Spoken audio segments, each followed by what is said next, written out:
Lurking in the devastation from Sandy is yet another worry for homeowners. Exposure to toxins, mold and dust, and in some places, sewage.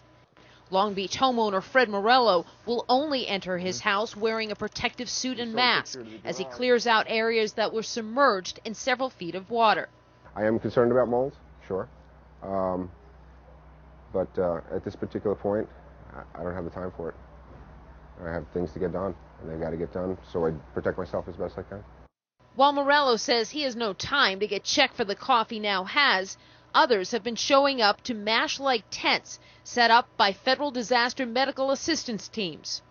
You've been to other disaster areas. Correct. Commander Kevin McGillicuddy says besides people seeking psychological treatment, they've mostly come in complaining of coughs, bronchitis, and asthma since the base was set up November 13th. We've been treating 70 to 80 patients a day. A day, and since we've started this base, we've treated over 1,000 patients. Majority of them, would you say, pulmonary problems? Pulmonary, and that would probably be the best, I guess. The commander stresses it's unclear how many cases are linked to people with chronic conditions being worsened, combined with the fact that access to their regular medication has been tough. Some of those questions are in the hands of the Long Beach Medical Center, which is taking over now that it's been able to set up a makeshift emergency room in its parking lot.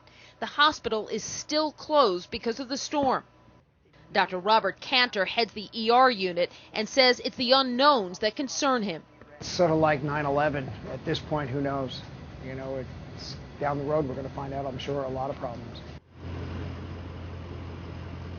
But doctors stress it is still too early to know whether some of these ailments are just short-term or part of something more serious. And one worry now, Joe, is the weather and dropping temperatures. And officials say damp and cold weather could be to blame for some of these respiratory problems that are being reported.